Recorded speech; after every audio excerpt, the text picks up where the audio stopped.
Hello, I'm Ray Christian with Pensarz Media, home to situational golf. I'm here today with Kent Chase, one of the best golf instructors in the business. He's been teaching for over 30 years, has some great students, and we're here today to interview Kent, talk to him about his past, and maybe filming him in the future. So Kent, it's a pleasure to have you here today. Thank you, Ray. I appreciate it. It's a pleasure for me to be here as well. Kent, let's talk about your students a little bit. They've won everything out there. Can you tell me some of the awards that your students have won over the years? Well, Ray, I've been doing this a long time, so I've had a lot of successful students because I work diligently on maximizing, the potential on every single one of those students' games. So my kids have managed to win PGA Tour events, nationwide tour events. Obviously, they've won a lot of NCAA type of events. Younger people, U.S. Kids World Championships, many of those. Junior Worlds, several of those. And actually, this is really fun for me. A lot of the state high school champions over the years from many different schools are people that I made a big difference in their life by being their teacher for a lot of time, a lot of hours. Wow, that's pretty impressive list, Kent. How do you get started with them? Well, each one of my students, first we have to have an interview.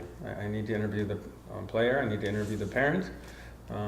Actually, I like to interview the parents, if there is two, with the potential student, and we need to talk, and I need to know why these people came to me, how they heard about me, and then I need to find out what their goals are. Why are they into this sport? Why are the parent? Is the child into the sport because the parent wants his child to be a great player, or does the child want to be a great player themselves? And then we get the level of commitment, and then I know I can start putting my plan of attack together. So the first lesson is it's going to be a lot of conversation. I don't even like to charge the first lesson. I need to meet the whole family because I'm going to be a part of their life for a long time. Historically, once I start a student, I am going to be with them for years. And it's not just, hope I see you next month. It's pretty much a regular systematic approach to getting these people to high levels. So that's pretty much how I go about doing it. So you actually interview the parents also. You must be getting buy-in from the parents. You get them involved in the lessons? Do you have them come to the lessons? I know a lot of people don't like their parents or advice for the kids there. You're so correct, and I am totally 100% opposite of that philosophy. I feel the need to have the parents at the lessons, and I allow them or request them to bring their video equipment. I mean, at the Raspberry Golf Academy, at the Legacy Golf Performance Center, we can go back and forth with what we've got on high-tech equipment that we can send back and forth and communicate. Or they can have their whole lesson on their own camera, which means every word that comes out of my mouth during an important lesson, and there's a lot of important things that it allows me to say everything I want to say if I know they can review this.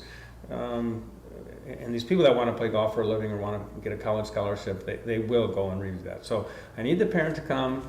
I like them to bring their video equipment, and ultimately, it's a training process for them as well because they can become my assistant coach to the child instead of me disallowing parents, which to me it's unfortunate.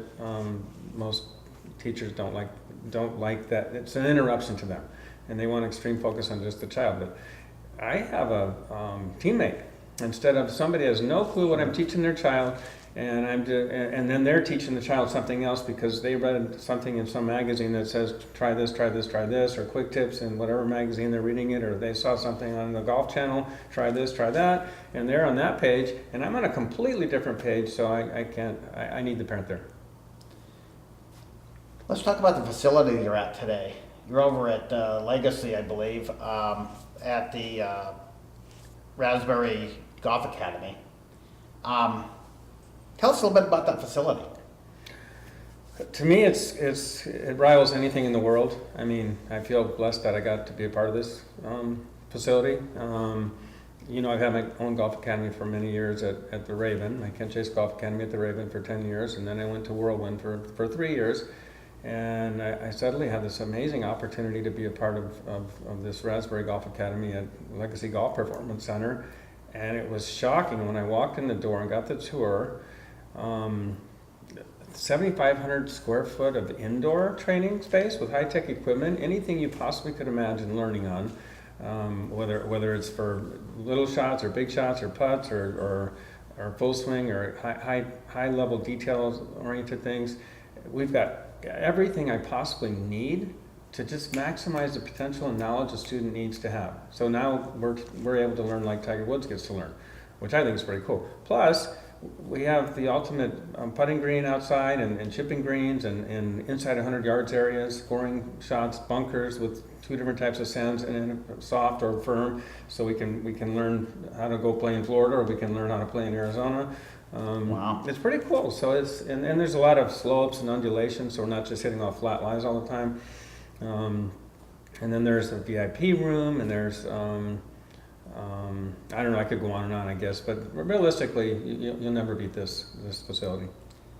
Can anyone go over there, Ken? Oh, of course, yeah, it's open to the public.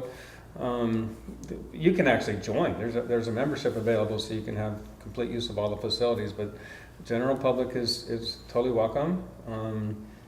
Once they come, they're hooked. I mean, just as much as I'm hooked.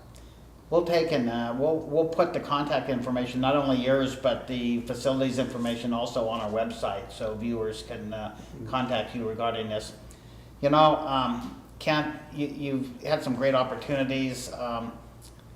Let's talk a little bit about your teaching philosophies. I've over the years I've heard a lot about your philosophies. They're different, they're innovative, and they work.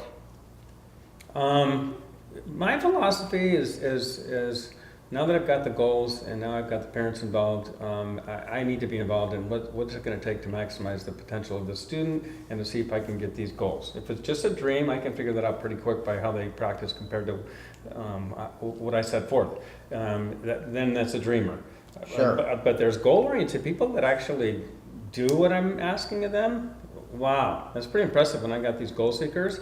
Then I want to really get into the laws, the principles, and the preference. Came right out of Bob Toski's book years and years ago, and I've never forgotten it. Laws are the facts. Every one of my students is going to know the facts. They're called the ball flight laws. And I can make some really funny stories on this, but... Well, let's hear a few. Well, first of all, I'll tell you what they are.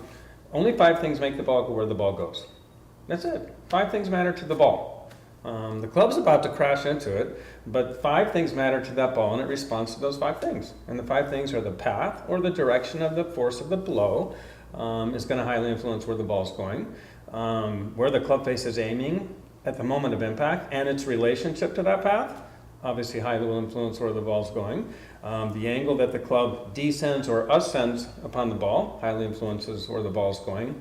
If we talk about it again, I'll call it angle of attack, so I don't have to say descend, ascend, but that's the facts. Squareness of contact on the club face itself highly influences where the ball's going, and the speed at which the club is traveling highly influences where the ball's going. So I want my students to know that, so the ball just doesn't go somewhere. They could actually gain knowledge, and then as we go along as a student in the future, they learn how to critique their own ball flight instead of, oh my gosh, that's just another bad shot, or why is my ball going left?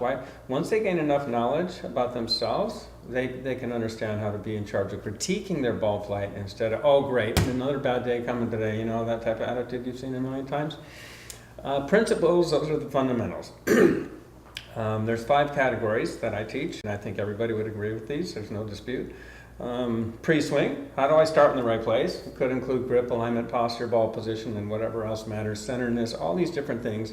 And it could be different per person, although I want everybody to hold it quite reasonably correctly, and I want them and to repeat that, and to posture it, and to ball position it in the right place for them, and there's reasons why that could be different, plus there's reasons it might mean different places for different golf shots.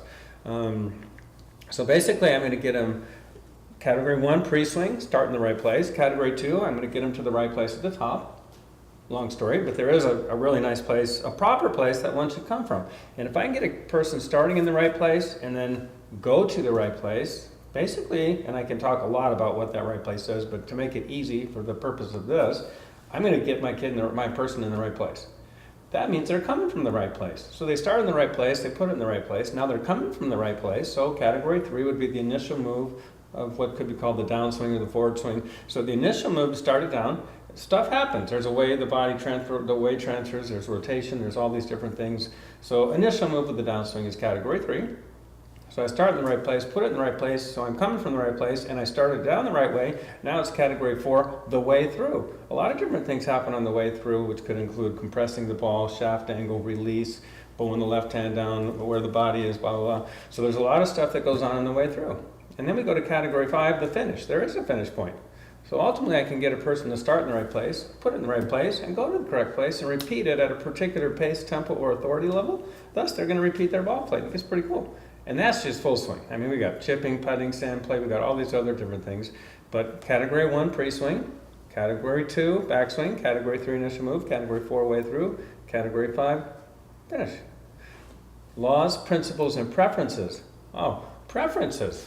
Right out of Bob Toski's book. I'm finishing up on this topic. Preferences are things that you do because you choose to, because you feel better that way. It's a pressure-packing moment. There's spectators everywhere. You see a TV camera on you, and you need to feel good, so you start milking it and gripping it the way you like it. Not the way you learned, because this is a big, exciting possible moment, and you got people, okay, now you're backing off. Your posture is sloppy because you didn't forget. You have knowledge, so it's a preference. You must like it that way. Your alignment is back to that again. We've already talked about this. This is the 5th week in a row we've talked about this. And I've seen you 10 times during this. I mean, why are we talking about your alignment again? Now you got the bad grip plus the bad alignment and your posture suffering. I thought we had a setup that's going to repeat. Boom, boom. It means we need a better pre-shot routine. So we're going to be non-believers in preferences like Tiger Woods. And we probably have a hope to succeed. And all of a sudden you got these players just climbing right up the ladder. Boom. It's pretty cool. So, I didn't realize that you had a psychology and a physics degree on this. So, wow. I could see that we could spend a lot of time here on this, but it's obvious where you're coming from. You've been at this a long time. Yep. Let's talk about your history. How'd you get into golf, Kent? I mean, wow. You must have paid attention. Wow, it's pretty interesting actually because we moved here from Chicago. My parents brought us out here. I was 7, and my dad had never golfed in his whole life in Chicago, but somehow when we got to Arizona, I don't even know how, but for some reason he started golfing. And there was 4 boys in our family, there still is. There's 4 boys in our family, and we all had an opportunity to play golf. And for some reason, I'm the kid that liked it. I have no idea why I liked it, but I did. And plus I got to be with my dad, so that was cool. So I get the father-son thing, and they're doing their own thing, so I got to be with my dad a lot, so it was pretty cool. So somehow he got me set up good. He was not a golf teacher, but he read a lot of books, and at least he got me a good grip and some knowledge and pretty good swing playing, and then he'd have words of wisdom along the way, and then eventually allowed me to have teachers when he saw I was wanting to pursue this in life. Somehow I started playing a lot of football, baseball, basketball. I'm too little. I'm playing these other sports, loving it, so golf wasn't really my major thing, even though I was getting good at it. But somehow I started beating these kids, and I decreased all the basketball and football and baseball, and started focusing on golf. And got into gymnastics, which didn't hurt anything. It got me some strength that I never had, so I actually could hit the ball farther. But anyway, that was my start, and that's and the rest of the story is pretty crazy too.